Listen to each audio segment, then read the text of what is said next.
Hey everybody, it's Lisa Solfaro at the Corcoran Group. I am bringing on Louis Vermilli, who just purchased an apartment at 100 Remsen Street to share his experience with you. Hey Louis, how are you? Good, thanks. Just a couple of quick questions.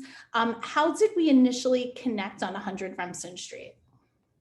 So Lisa and I, she was the agent on a rental apartment we had on Montague Street about 3.5 years ago.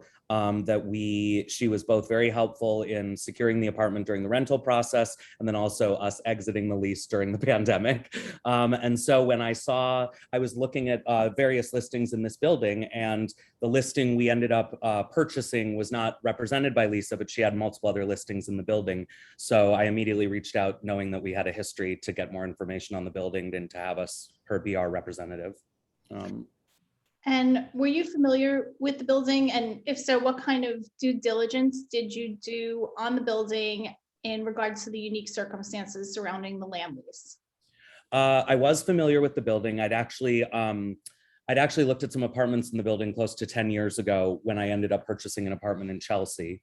So the building had sort of always been on my radar. And then as far as land leases, I did, a fair amount of research around just land leases in general in the 5 boroughs, and sort of seeing what the different setups are of when land leases are beneficial for the owner versus the landholder.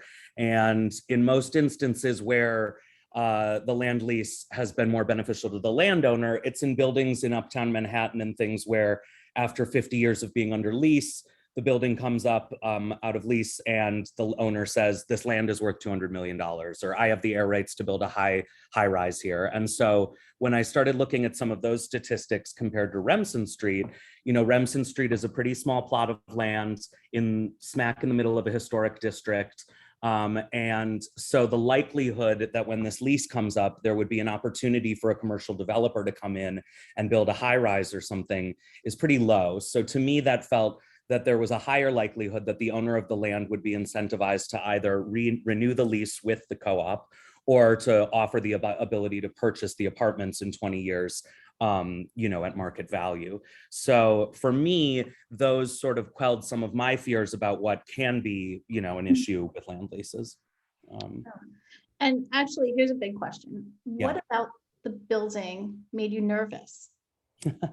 I mean, I think the land lease is the thing because it's kind of unconventional, and it's not a traditional way of, it's not the norm in New York real estate. It's kind of the exception to the rule.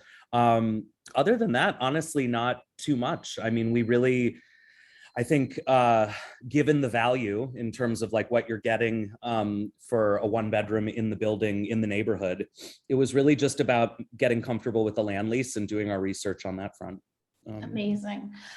What about the investment that you made excites you the most? I think for us, it's that we see this as an opportunity where, rather than a traditional New York apartment where you might, buy a 1-bedroom, and in 5 years, if you want to move into a 2-bedroom, you flip it, at a profit because that's New York real estate.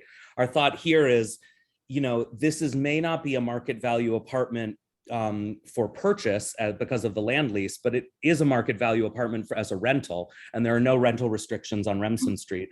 So our attitude is that even in 5 years, if we move on to a larger apartment, we intend to hold this till the end of the land lease, because this apartment in a doorman building in the mid heights could command, close to or around $4,000 a month in rent.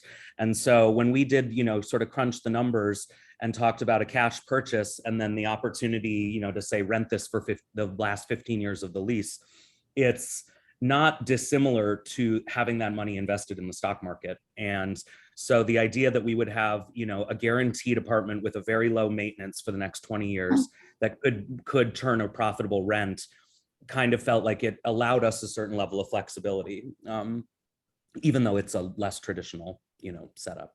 That's perfect. What are your thoughts on the future of the property? I mean, it's having been in there a few weeks now, like it's very nicely run. The building's super clean, the whole basement and all the garbage areas and things like that are like very well maintained, freshly painted, nicely kept. Everyone's been very friendly in the building. I think Brooklyn Heights is a neighborhood that just will continue to accrue in value. It's one of the it's one of the few Brooklyn neighborhoods that never needed to be sort of gentrified because it's always been fancy. And like as a result, I think, it continues to be this wonderful place for people to have families and pets and everything. Absolutely. Yeah. All right. Well, thank you so much for joining us today. I think anybody that's considering an apartment in 100 Remsen Street will benefit from seeing this. So we appreciate your time. Thanks a lot. Yeah, absolutely. All right. Happy to Have a help. great day.